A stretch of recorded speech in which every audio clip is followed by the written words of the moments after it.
And now we come to the downstairs portion of the museum. Here in the hall, we've got the Rosani poster and Salerno poster, Bobby May poster, Bobby May shrine made by Gildova. We've got a Harry Lind display about how he made his clubs. Another Harry Lind display, also showing how he made his clubs. We've got some Salerno posters, a cartoon of Bobby May made by Gildova, signed Eva Vita poster signed to me, and Paul Cinquevalli, and Adonis.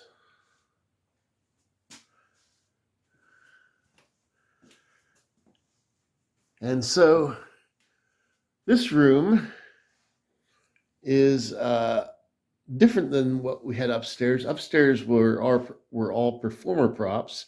We do have some performer props here, but mainly this is a look at the history of juggling props in general.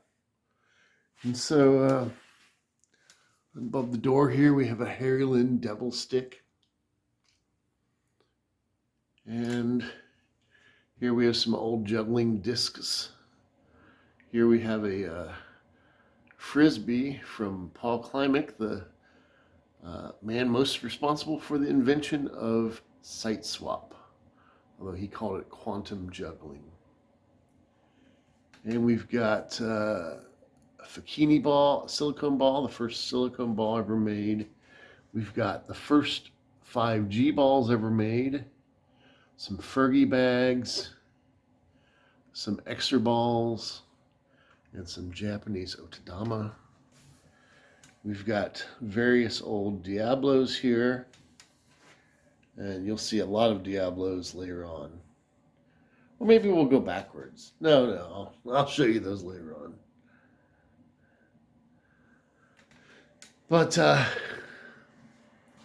here we have some things that belong to the IJA archives that are on display here. We've got Ira Mullen Club. We've got some Hovey Burgess skeleton clubs there, the next two. And then we've got a Eddie Johnson, Harry Lind Club, and then some props from Adrian Sullivan. And then we've got George Barbanchuk props here, and also the devil stick and the Q stick there. And then we've got some modern reproduction props from Niels Dunker, and some Stu Reynolds molds there. Up top here, we've got some statues, juggling statues. Another juggling statue here, a juggling clown. So here we have some of the oldest props in the museum. We'll start over here. These knives are old style juggling knives. We believe the ones on the right were made by Edward Van Wyck, although we're not positive of that. Actually, these could be made by Edward Van Wyck. They're very, very similar styles.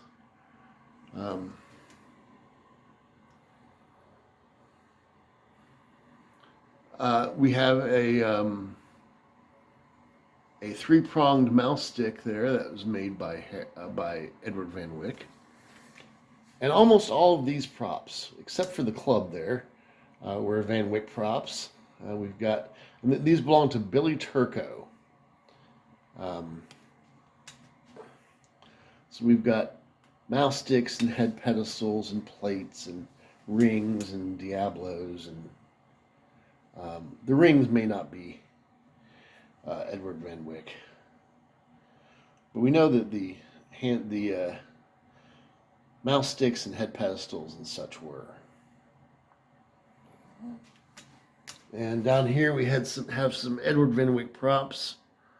The huge club on the left and the battle axe belong to John B. Thomas, and the 5 clubs there were owned by Rod Holton.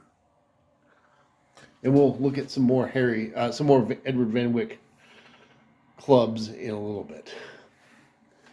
Oh, while we're on Edward Van Wyck, that plate and those 3 sticks there were used by the great Javel, and there's a picture of him there.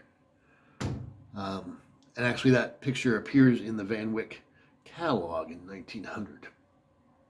In the bottom, we have 10 Van Wyck throwing knives that were owned by Billy Turco. And then here we have 2 shelves of props that were made by Otto Mauer, who was one of the earliest prop makers as well. Probably Van Wyck and Otto Mauer were the first 2 retail prop makers we're aware of. So here we have the oldest juggling rings known to exist. As you can see, they were not flat yet. That change to flatness, we believe, happened in the late 1920s, early 1930s. And so those are pretty amazing. We've got 2 brass spinning bowls, a stack of plates back there, one of the only 2 still known to exist juggling, balancing pipes there. And we've got some snooker balls and some spinning bowl sticks here. And then down here we have knives and knife accessories and a cup stick and brass balls, aluminum balls, and some other odds and ends there. So these were all made by Otto Mauer. They're in the Otto Mauer catalog, and so it's really great to have those.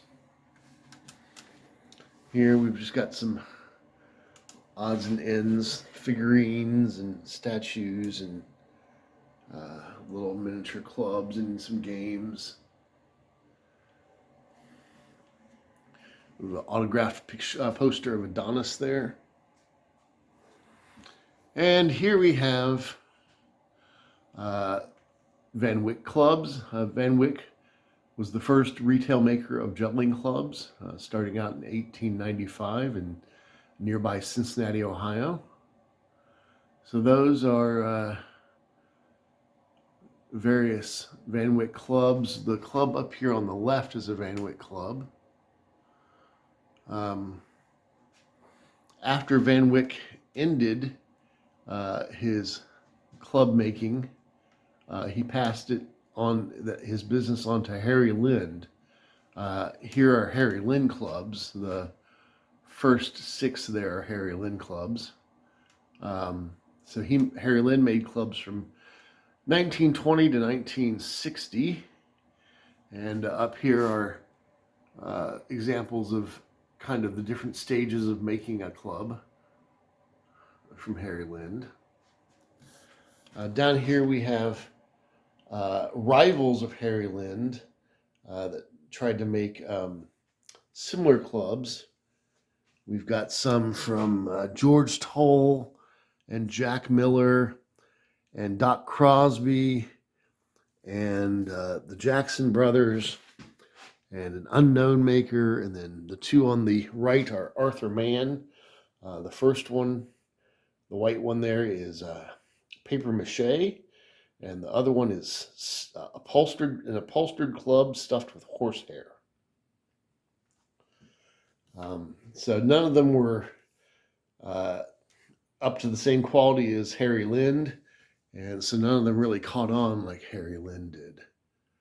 The 2 clubs there on the right are hollow swinging clubs. They're called exhibition clubs, because if someone was doing club swinging all day, showing them for sale, they didn't want a solid wood club, so they used hollow clubs. And so they were kind of the inspiration for juggling clubs. They had thin walls, and so they couldn't take the drops of a regular juggling club, but they kind of gave inspiration to Edward Van Wyck to make his clubs. You can see there. On the bottom shelf are all props made by Stu Reynolds. The clubs are fiberglass. Everything there's fiberglass except for the 3 sticks down bottom and the square club there on the right. Those are wood. But that was all made by Stu Reynolds. Here we have some other early clubs. The green club there was from 1961. It was their first attempt at a hollow plastic club. And then moving right, we have a octagon club from the UK, a Carlo club, a Dave Madden club. Both of those are made using plastic toy bowling pins.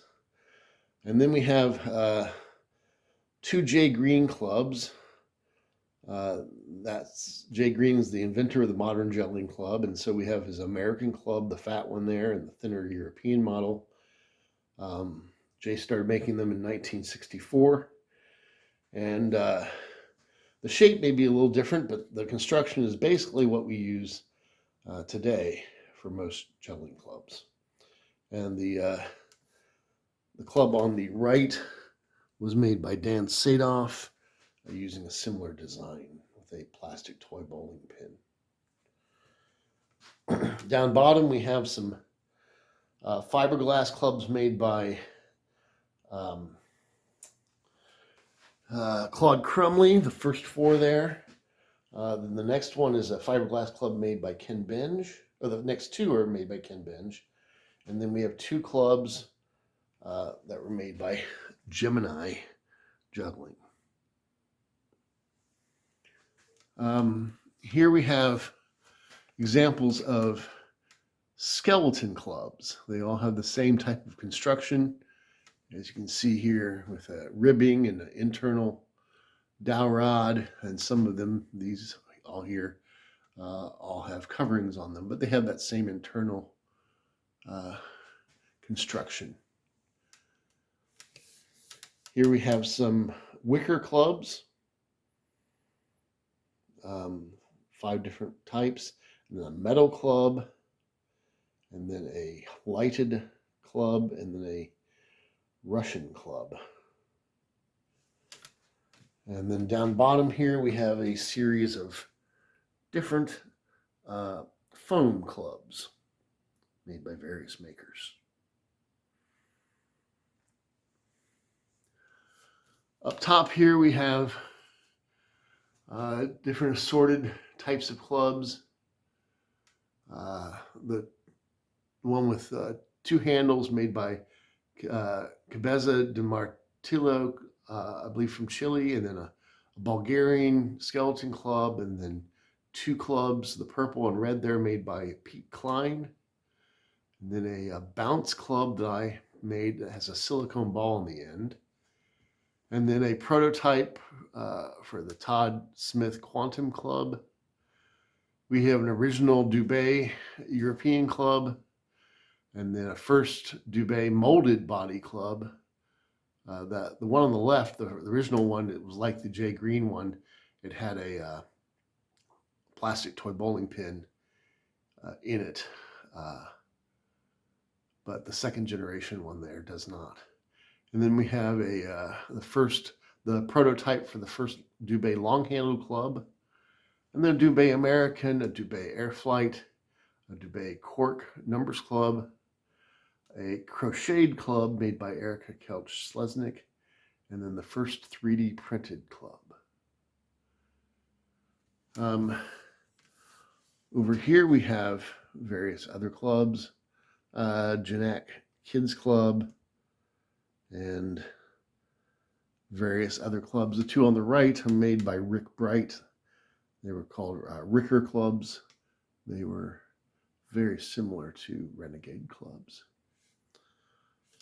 Up top here we have a wooden club made by Lucas Aguirre, and two Niels Dunker bottle clubs that are patterned after the Stu Reynolds bottle club that you can see right down there. Here we have mostly Jugglebug clubs, various types of them. The one on the right is not a Jugglebug club, it's a Mr. Babosh Flash Club, patterned after Mario Rusak's clubs. Down bottom, we've got a Renegade Cuphead Club, Renegade Numbers Club, Radical Fish, a Nikita Club, a Freaks Unlimited, Acrobat Club, which was the first club to not have a wooden dowel, Numbers Club I made, and then a Laser Cut Club made by Joe Cam, and then a Porcelain Club made by Joe Cam. And so those are all the various types of clubs, kind of a whole history of clubs right there. Here we have a collection of retail juggling sets. So we have what's called the Harry Mole set, came out in 1949.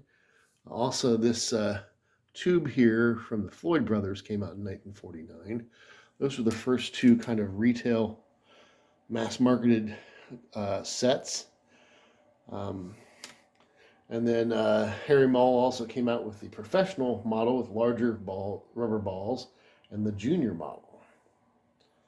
And then we've got the first set down on the left that came out with clubs in it from the early 1960s, and then some other juggling sets from the 1960s. And then we've got a juggling set from the 1970s here, and then a one from the 1980s. This is the one that I learned to juggle with. And we've got a Jugglebug set there. And we've got some Jay Green sets down there that had rings with them. And a French set that has some spinning plates and some gimmicked gentleman juggler style tricks in it as well. Oh, and we have a Dieter Tasso set as well. And so if you come here, you can look at all those. We can open those up and look at them all in great detail. Here we have the hands-on corner. First we have a Cara box that was made by Eric O'Barry. And then we've got giant clubs. I call them the Goliath clubs there in the corner. They're giant clubs that you can juggle. And then we've got another set of very large clubs here in the green made by Huel Spett. And then we've got the cups and spoons trick that you can try. We've got a nesting boxes made by Greg Kennedy. We've got wobbly balls, also known as drunk Russians. And we've got tiny, tiny cigar boxes for you to try. We've got a set of bottle clubs made by Obadiah Thomas. We have 3 Anthony Gatto clubs that you can juggle if you come. 3 repaired Harry Lynn clubs that you can try. And a candle and candlestick flipping trick that you can try. Here we have various rings. We've got two sets of color change rings down there that you can actually change color 3 or 4 times. Some of you have seen videos of that. We've got a magical linking juggling rings there, and we've got some Harry Lind wooden rings there, some early plastic rings, some Merlot rings, various wooden rings there and there and there, a set of metal rings, and then the infamous Jugglebug rings that were designed by just grabbing a pie pan and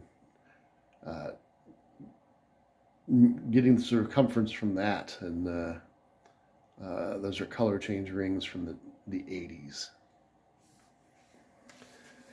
We've got some early devil sticks here, packaged mass marketed devil sticks. One is from Juggling there on the right, and the other one on the left is called Flick Sticks, I believe. Up top here we have a collection of spinning plates. We have a metal one a tin one from 1930s, late 1930s Japan, made in Japan. That's a really nice one. We've got a metal one here, and then we've got the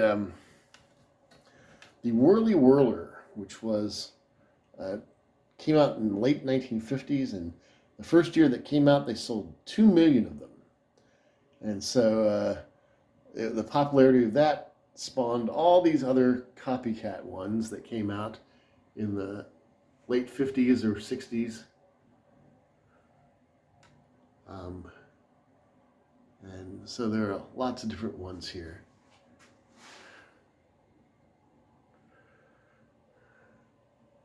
And it's funny that the design for the spinning plate that we use nowadays is pretty much exactly the same as this.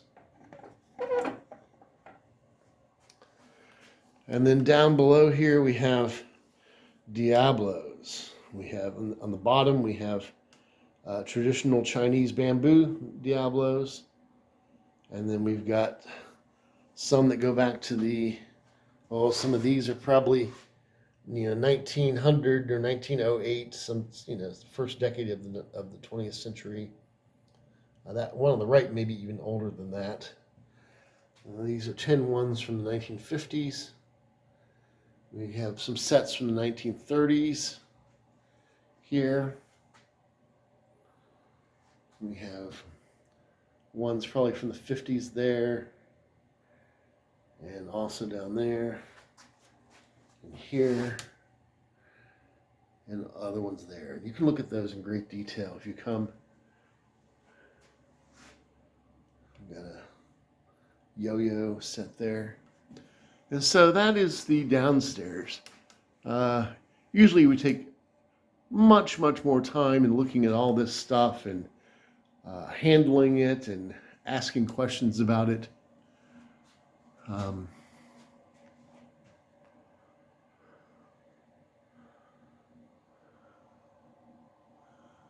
And so this is the third room of the props are on display. We also have a room of storage back here that has hundreds of posters and lots more props that are not on display.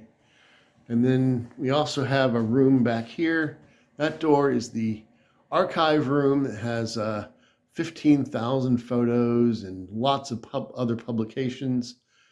And we haven't put it together yet, but we have a juggling machine / robot in there that will be on display eventually. And so I hope you've enjoyed this 3-part tour of the Museum of Juggling History. Thank you.